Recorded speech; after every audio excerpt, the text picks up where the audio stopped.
Should you buy GTA 5 in 2021? It's no secret how successful GTA 5 is. GTA 5 is the most profitable game ever made, so surely it's worth your time in 2021, right? Surely it hasn't aged badly, right? I think you'll be surprised, so make sure you watch the whole video to make an informed choice on whether GTA 5 will actually be worth your time in 2021. We'll be talking about narrative and gameplay, as well as GTA Online, also known as GTA Casino, and anything else that comes to mind as usual. Welcome to Classic Game Reviews, and we go back in time and take a look at the games of the past, and today's game is GTA 5. So as you probably already know, GTA 5 follows three characters: Trevor Phillips, a crazy psychopath who likes tits. Nice new tits, by the way. Franklin, the youngest of the three, trying to escape his current life through the power of wealth, while trying to remember his roots as he comes up, and Michael Townley, a retired bank robber whose last job got his friend Brad killed and Trevor on the run. Michael wants to move on and forget about his past, but as events unfold, he can't help but get back in the game.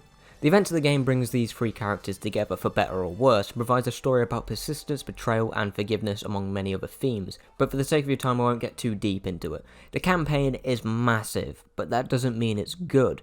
The story has a lot of flaws, and most times it really doesn't make any sense. Rockstar came off the back of games like GTA 4 and the legendary Red Dead Redemption, as well as Max Payne 3, which, by the way, you should definitely check my review out on the channel, but it will have spoilers. The point is, the story quality has dropped significantly in my opinion, but that doesn't mean it's bad. I think Rockstar focused far too much on having three characters to play, rather than focusing on the depth of each character. I mean, Trevor is just a psychopath, and I genuinely cannot think of a good trait he possesses apart from efficiency.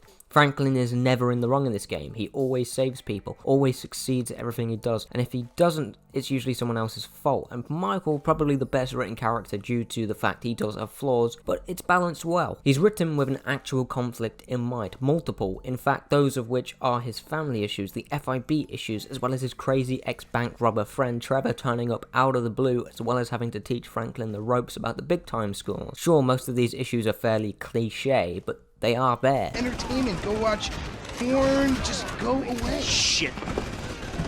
And unfortunately I can't say the same for Trevor or Franklin. The story had a lot of potential, but over the years the gaming industry has grown exponentially, and therefore quality of narrative has significantly improved in games that prioritize story over microtransactions. Games like The Last of Us, Uncharted, God of War, etc. all have far better stories, whether they were written better or simply executed better. GTA 5 does have its qualities though. It's clear the story isn't supposed to be taken seriously. That freedom that a story has when you don't write it seriously is creatively unlimited, which is why some of the greatest stories end up being comedies, most of the time dark comedies. So I guess if you have 15 hours to spend on a dark comedy, GTA 5 is worth your time in 2021. Or if you just want a fun experience without much to think about, you should absolutely buy GTA 5 in 2021. GTA 5 has great gameplay. GTA 5 balances traveling with gunplay and exploration and downtime very well for an open world game. One of the flaws almost all open world games have is the inability to balance the different gameplay mechanics that were made for the specific franchise. A great example is Watch Dogs. The main thing to differentiate the franchise was hacking, but they spent almost no time or effort producing a high quality hacking mechanic, which made the game feel dated and a copycat of what's come before, and GTA 5 avoids that incredibly well. It's different from all other previous Rockstar games. GTA 4 was much more serious and its mechanics outdated, so GTA 5 went more wacky and focused on creating modern and great gameplay mechanics. Red Dead Redemption was a great step in the right direction, but GTA 5 built on everything Red Dead did gameplay wise, adding unique abilities for each character you play as,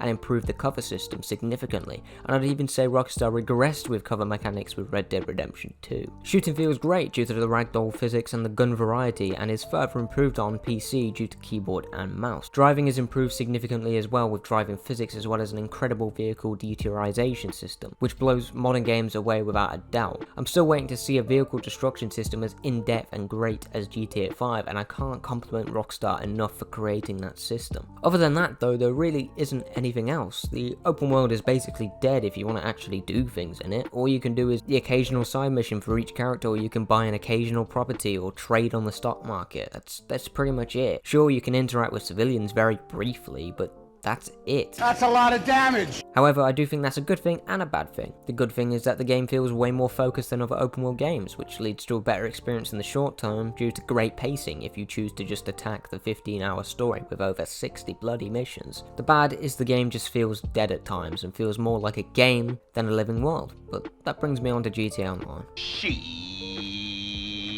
I'm gonna irritate a lot of you right now. but GTA Online is an absolute disaster from a customer standpoint. I was there when it first released 2 weeks after the actual release date of the game. The GTA Online launch was one of the worst launches I have ever seen, but did they turn it around? Sure, they added a load of new content, but Rockstar took years to release the heist, which was the big feature of the online mode, or at least it was advertised that way. But here's the kicker. Everything that was created in GTA Online had one goal, and one goal only: to drain your wallet for every last penny you had. Everything is still designed to this day mainly to make you buy microtransactions. Hackers plague the servers, which makes the playing solo incredibly difficult, and the mission design is beyond lazy at this point. A literal casino has been added to the game and no one bats an eye, even though EA had to change their entire progression system for Battlefront 2. Why does Rockstar get a pass? Is it all bad though? No.